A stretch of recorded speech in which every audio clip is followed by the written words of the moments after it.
공개 모집하고 연임하는 과정들을 통해서 인적 구성들이 많이들 바뀌지 않을까 이런 기대를 실제로 하고 있습니다. 그래서 예전에 했던 구태의연한 주민자치 정책이 아니라 좀 젊은 사람들, 우리 강경만 같은 분들, 어차피 혁신적인 분들, 또 힘장모에 이런 분들이 들어오셔서 주민자치의 역할, 자기 목소리를 냈습니다. 쉽지 않지만요. 쉽지 않죠. 저는 고민이 하나 있는 게 이런 거 있거든요. 기존 위원님들은, 기존 자치활동을 오래 하셨던 분들은 맷집이 굉장히 강합니다. 어떤 수완과 어려움이 있더라도 나가지 않으세요. 자리를 보자는데요. 근데 좀 시민사회 활동했던 분들은 아닌 말지. 그냥 나가버리시면 그만이거든요. 네, 이제 이런 어려움들. 그래서 그런 직구력들이 잘 좀 만들어지고 그런 자치계획이라든지 나름대로 전문적인 활동에서 자기의 위치를 좀 자기 포지션을 발산하면은 충분히 주민자치회가 혁신적인 주민 참여 기구로서 발동을 할 수 있는 과정들이 분명히 만들어진다. 이 이전에 연임을 몇 번 하셨습니다. 저희 보건부는 최근에 개정을 해서요. 2번까지 최대 6년까지 할 수 있고 6년 이후에는 할 수 없습니다. 그리고 주민자치 회장님들도 한번 주민자치 회장이 되면은 해당 동에서는 중임할 수 없게끔 제도가 이렇게 되어 있습니다. 물론 쉬었다 나가주면 가능하거든요. 네, 쉬었다 나가주는데 네, 주민자치 회장과 부회장은 최대 4년까지 연임하고 중임할 수 없다는 걸로 되어 있습니다. 네, 굉장히 혁신적이긴 하죠. 더 이상 주민자치 활동 없애도록 이 제도적으로 그런 것들을 이제 마련해내는 거죠. 그런 과정이 있습니다. 마을 계획단이 있어요. 마을 계획단은 착동 사업의 일환으로 주민자치획처럼 되는 건데 더 조례 개정 없이 우리 동네 필요를 문제점들을 분석하고 우리 동네 필요사항들을 발굴하기 위해서 그냥 일반 주민들에게 마을계획단을 이름으로 동주민센터 마을계획단을 만들어보고 그런 사람들을 중심으로 해서 지역의 문제점이 뭔지, 지역의 필요가 뭔지 이런 사람들이 되어서 그 사람들도 주민총회를 하고 이런 과정들을 서울시에서 실험적으로 진행했습니다. 2017년도 한 2년 동안이니까. 그 과정이 지금 주민자치에 하고 있는 과정과 거의 똑같은 프로세스라고 보시면 될 것 같습니다. 남녀비율 보시면 알겠지만은 최고령자 연장자였는데요. 1년 지나서 표시는 안 됐는데 77세, 27세로 바뀌었습니다. 27세 청년들도 당학 이동에서 들어오기 시작하고 87세 어르신들은 거동이 불편하셔서 한 달간 그만두셨어요. 좀 더 젊은 사람들도 물론 뭐 젊다고 많다고 했었는데 성비가 좀 다양적으로 좀 구성되고 있다. 그리고 예전보다는 한 5살 정도, 4, 5살 정도 젊어졌다고 평가는 되긴 하죠. 물리적으로는 그렇긴 하지만은 확실하게 젊은 사람들이 많이 들어왔습니다. 참고로 주민자치 인적 구성을 봤을 때 과거의 주민자치위원회 때 40대 미만, 49살 미만인 분들이 전체 위원회 17%였는데 지금은 36% 비약적으로 증가했습니다. 근데 문제가 하나 있어요. 그만두시기 시작하세요. 재미가 없으니까요. 그만두시기 시작하세요. 이게 이제 어쨌든 주민자치가 해야 될 기본적인 조례 의견이기 때문에 회의 체계 이런 것들이 굉장히 경직되어 있거든요. 또 주민자치 회장 하신 분들은 과거에 위원장 하셨던 분들, 주민자치 경험 있는 사람들이 많기 때문에 회의 진행 기술이라든지 이런 경험들이 많지 않아서 그만두는 기울들이 상당하다. 이 뒤에 자료에 있는 설명을 못 해드릴 것 같아서 먼저 말씀드렸습니다. 어쨌든 그런 과정이 가지고 있다. 그리고 제가 11월 달에 주민자치위원들을 공개 추천했는데 다 공개 추천 진행되었다. 은평구 같은 경우는 50명 모집에 110명 정도가 주민자치위원들 모집되어서 공개 추천 진행하고 있다. 이런 과정을 보면은 주민자치회가 많이 알려져 있고 홍보도 굉장히 많이 되어서 진행되고 있다. 이런 생각을 했습니다. 분과 이렇게 있습니다. 쌍물동 7개 분과, 5개 분과, 이런 분과는 나눔 분과, 골목 쓰레기 퇴치 분과, 마을 공동체 분과, 이런 분과는 주민자치회가 자치적으로 정합니다. 몇 명을 정할지도.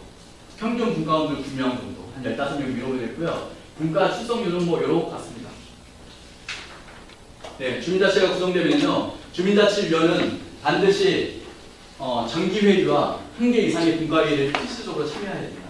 그래서 정기회의 참여해서 필요한 의견들을 같이 해나가는 거고 1개 이상의 분과에 반드시 참여하셔서 골목 쓰레기 분과에서 우리 동네 쓰레기 문제를 어떻게 해결할 수 있을까? 고독사 문제를 어떻게 방지할 수 있을까? 자살 문제 우리 동네 단위에서 어떻게 하지? 이런 자치 계획들을 계속 내오는 활동들을 진행하는 거죠. 그렇게 해서 회의 체계가 진행되고 있습니다. 네, 보시면은요. 하나의 자치 계획을 수립하기 위해서 작년 2월부터 10월까지 분과회의 수거든요. 54번의 회의가 진행됐습니다. 이거는 매일 제출했다는 네, 그렇죠. 격주에 한 번씩이라든지 많게는 한 달에 2번, 3번씩 이렇게 분과회를 하면서 자치계획, 우리 동네에 필요한 자치계획들을 발굴해내는 거죠. 그런 과정들이 그런 과정의 주민의 역동들이 현재 주민자치에서 일정으로 일어나고 있다라는 것을 말씀드릴 수 있을 것 같습니다. 사무계획이라든지 뭐 이런 게 있습니다. 분가 출석률 68%, 34명 평균 참석하시더라고요. 주민자치회에 조항 중에 이런 조항이 있어요. 3번 이상 주민자치회의 안 나오면 회초할 수 있다. 라는 규칙으로 서고를 정해놓습니다. 창의동이 아마 그럴 겁니다. 창의동이 6개월 이상 안 보이시면은 회초할 수 있다. 그리고 회장들이 참여하셔요. 주민자치위원들이 자치개혁 수립하고 실행하는 주민의 대표로 선정돼 있는데 너무 안 나오시는 것은 문제가 있는 것 같다라고 해서 회장님이나 간사들이 상의하셔서 인적 구성 과정을 합니다. 본인 안 하시면은 다른 분들이 또 주민자치위원들도 또 참여할 수 있는 거죠. 그런 과정이 늘 열려 있다. 이렇게 말씀드릴 수 있을 것 같습니다. 참고로 보시면은요. 네. 임기 중에도 충원이 되는 거예요? 네. 임기 말씀하셨는데 예비 합격자가 5명을 리스트를 돌아나서 결혼에 발생된 예비 합격자가 올라가고요. 예비 합격자가 있다 이거죠. 네, 예비 합격까지 소홀친되면은 주민자치 학교를 더 열어서 주민자치위원을 공개 추천합니다. 그 모든 것들은 주민자치가 자치적으로 결정하는 거예요. 행정에 하락을 하는 게 아니라. 정기 참석을 안 했을 때 대충하는 거는 결국 정기회의 때에 투표를 하기 때문에 투표를 하는 의사결정을 안 하니까 좋아하는 그런 거죠. 그렇죠. 그리고 테마이죠. 역할을 어쨌든 나름대로 50명으로 구성되어 있는데 그렇죠. 자치활동에 대한 의무를 다하지 않는 거기 때문에 우리는 과거의 완장부대가 아니라 실질적으로 지역을 위해서 일할 수 있는 사람들, 지역사회 문제 해결을 위해서 신청할 수 있는 사람들 뽑는다. 예를 들어서 동유럽 같은 데는 국회의원 선거도 두번 하잖아요. 2번 빠지면은 세 번째 투표번호를 안 줘. 그래서 말씀하신 대로 그런 혁신적인 사업들이 적어도 형식적으로는 협력 주민자치에 다 담아내고 있다. 그래서 2번 이상, 3번 이상 아니신 분들이 해촉할 수 있도록 조항의 세부 규칙에 만들어서 활동을 하고 있다라고 말씀드릴 수 있습니다. 아까 말씀드렸는데 남녀의 비율들, 남녀의 비율들 그리고 젊은 사람들이 갈수록 회의에 빠지는 경우가 많더라고요. 개인주의자가 돼가지고. 네. 그게 문제네요. 네. 그러니까 이런 것들 분과활동은 그렇게 재밌을 수밖에 없어요. 같이 차 마시고 막걸리도 마시면서 우리 동네에 뭔지 같이 논의하는데 정규회는 약간 좀 경직된 구조라서 정규회는 재미가 없다 하더라고요. 그래서 가장 먼저 빠진 사람이 젊은 사람들이죠. 의욕적으로 주민자치에 참여할 수 있는 사람들이 그렇게 봤더니 내가 활동할 수 있는 무대가 좀 아니네 라고 해서 빠지는 비율이 좀 있어서 주민자치도 굉장히 각성하고 이 과정들을 살펴보고 있습니다. 재미와 의미를 가질 수 있는 자치활동을 가져가기 위해서. 그리고 분과활동과 관련해서는요. 분과 구성의 여성비율은 88%입니다. 비정상적인 성평등이 일어나고 있는 거죠. 그만큼 분과활동 관련해서는 생업하는 남성들의 참여가 거의 별로 없다. 뭐 이런 과정들이 있는 거죠. 약간 그 옛날에 그 분여회 같은 느낌으로 좀 가는 거 아닐까요? 이제 그렇긴 하는데 그래서 그렇지만은 나름대로 분과활동이 그래도 지역 우리 동네 자치계획을 수립하고 실행하는 공공조직으로서의 동아리 활동을 넘어서 공공조직으로서의 위상과 정체성들을 어떻게 살릴 수 있을지 분과를 나름대로 작성하고 우리는 개모임이 아니다. 우리 자치계획을 위반하고 실행하는 주민의 대표를 모였기 때문에 그런 과정을 작성해야 되는 나름대로 철학적인 나름대로 공유되고 있습니다. 주민자치. 네, 그렇죠. 아직은 저는 도봉구에 성변중이 나타나가지고 지금 의사결정이 잘못되고 있다는 조짐이 있습니까? 아직은 그렇진 않는데 분과 활동이 분과 이기주의로 흘러가는 경향성이 좀 보이더라고요. 우리 동네 자치계획을 우리 공동체의 필요가 우리 분과원들의 필요를 채우기 위한 자치계획으로 변질되는 가능성들이 있어서 우리는 철저하게 공적인 활동이다. 주민자치로 마련돼서. 참고로 도봉구는요 6개동에서 2분이 여성 회장님이십니다. 이건 이제 서울시 평균을 얘기하는 거고요. 도봉구에서는 6명 중에 회장 중에 2분이 여성 회장으로 선출되셨어요. 대단한 가능성들을 가지고 있는 현상 중에 하나라고 저는 생각하고 있거든요. 그만큼 많이 달라지고 있다. 이 변화가 부지불식간에 굉장히 빠른 속도로 채워질 것이다. 한 2번만 3번만 전하면은 많이 바뀔 것이다. 이런 소중한 사람들이 나름대로 자기 역할들을 하시면 되는 거니까요. 적어도 이제 어쨌든 타이트하지 않는 이상은 그런 과정들이 오감되어 있다. 뭐 이런 것들은 뭐 이런 주요 프로세스 관련해서 이런 분과들이 구성되어 있습니다. 분과를 몰두할지 자식을 몰라 할지는 다 주민자치 스스로 알아서 진행하는 거죠. 시민사회분과라든지 이런 것들 하셔서 우리 강명환 선생님이 창의동 하셔서 우리 민주시민교육과정을 주민자치 교육과정에 탑재하셨어요. 그래서 하십니다. 그런 과정들은 어쨌든 열려져 있다. 그래서 얼마든지 좀 깨어있는 주민들이 오셔서 주민자치회 역할들을 충분히 할 수 있는 가능성들이 있다라고 말씀드릴 수 있을 것 같습니다. 네. 뭐 회의하시는 모습들이 주민자치회들이. 네.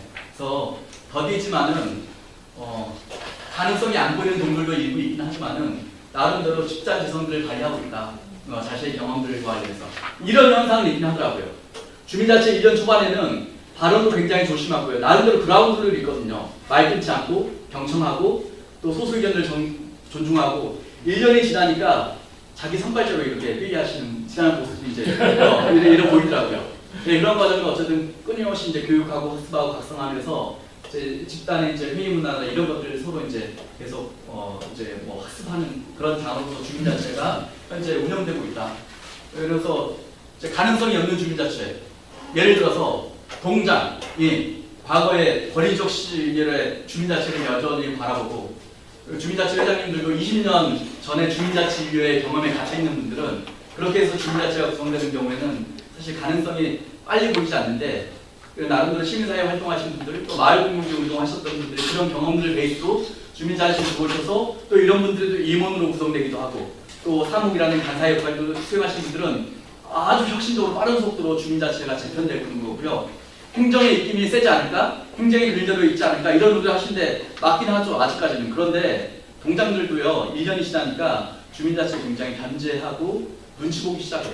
행정도 이렇게 부담스럽게 주민자치 견적에 대해서 경청하고 그런 과정들이 현재 보이고 있다. 그래서 저는 어쨌든 이게 제도권 영역에서 자치인데 나름대로 한 두세 번 정도 이런 경험들을 가지면은 굉장히 혁신적으로 많이 바뀔 수 있겠구나. 그리고 질적으로 향상은 더디겠지만은 저 형식적으로 만들어낸 자치의 틀은 굉장히 나름대로 준수한 수준에서 설계되어 있기 때문에 굉장히 많은 가능성들을 가지고 있다. 그리고 주민들도 이런 자치 활동에 헌신적으로 참여하세요. 회장님들 한 일주일에 4번씩, 3번씩 나오세요. 우리 동네 자치계를 어떻게 결정할 수 있을까? 이 자치계가 너무 공공성이 떨어진 것 같은데 어디 내놓으면 부끄러울 것 같아. 이런 고민들을 주민자치 임원들이 같이 합니다. 이런 과정들을 가지고 있어서 제도권 자치도 썩 나빠 보이지는 않는다. 여러 가지 시행착오는 있겠지만은 가능성이 상당히 있어 보인다. 그래서 이런 시민 운동을 하신 분들 이런 분들이 시작한 게 하나 있잖아요. 해당 살고 있는 동네에서 자기 사회적 책임을 많이 안 하시죠. 중앙정부라든지 이런 쪽에 나와서 사대문 안에서 활동하시는 분들이 일반적이긴 하지만은 현재 동단위 이런 주민자치 활동의 장들이 다 마련되어 있기 때문에 시간의 문제를 전동으로 확산되고 있습니다.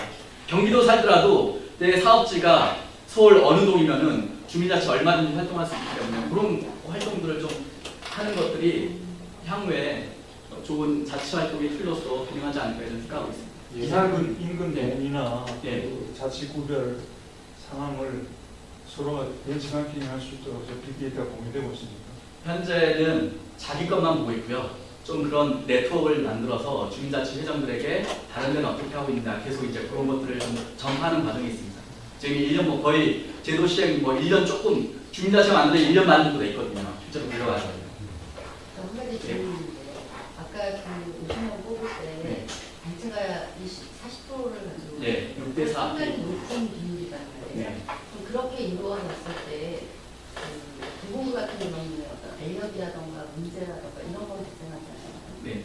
참고로 서울시에서 단체를 만들었던 내용들은 시민사회 단체분들의 활동에 경험 있는 사람들을 주민자치로 초대하기 위해서 단체 비율을 만들었거든요.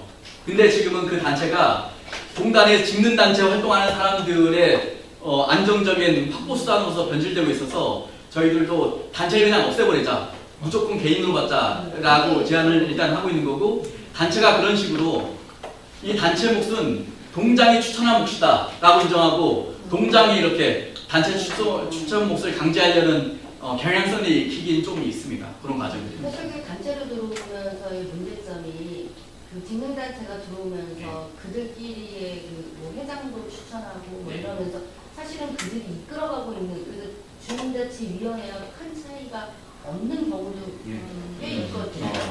그래서 그 단체가 사실은 저는 없어야 된다고. 네, 저희들도 향후에 조례 개정할 때는 단체를 없애는 게 낫겠다. 단체가 이렇게 관심 없는 사람들의 그냥 자리매김으로 전략되기 때문에 초기의 정책 설계와 다르게 그런 과정이 있습니다. 올해 그 40%를 하는 것은 서울시에서 그냥 하라고 얘기를 한 것인가요? 아니면 권고사항인지 아니면 권고사항. 서울시에서 조례 표준 조례가 있었어요. 그 표준대를 바탕으로 해서 4치구 조례가 만들어졌기 때문에 이때 사안이 있었는데 서울시도 현재 단체 40% 비율이 역기능적으로 기능하고 있기 때문에 없애는 게 좋겠다라는 문제의식을 가지고 있고 향후에 전동으로 확대되면은 그렇게 개선할 의지는 현재 있습니다. 예산 감시나 보고는 어떤 식으로 이루어지고 있어요? 지금 현재는 주민자치 감사들이 올해는 주민사 오면은 주민자치 예산보다 1억이 넘거든요. 그 지역의 필요에 살림사에 쓰는 건데 현재 자체 감사만 돼 있기 때문에 저는 외부 감사제를 도입해서 어쨌든 할 수 있게끔 이제 그런 효과적인 감사할 수 있겠는데 말씀하신 게 견제장치가 없습니다. 지금 현재 주민자치라는 명목으로 행정이 괜히 간섭했다는 또 철퇴 만들 수 있기 때문에 주민자치가 선량한 관리자의 역할을 충분히 수행할 수 있도록 기대만 하고 있는 거죠. 그런 감시 시스템이 없기 때문에 요소요소의 그런 감사들이 필요의 역량이 가지고 있는 감사들이 제 역할을 해야 되는 거고 외부 감사제를 좀 도입해서 다른 데는 있긴 하는데요. 외부 감사를 도입해서 그런 감사의 권한을 좀 가져가야 되는 거죠. 그 서울에 말씀하세요. 이분이 아니. 질문한 선생님. 2012년도부터 혁신교육지구라고 그런 사업을 하는데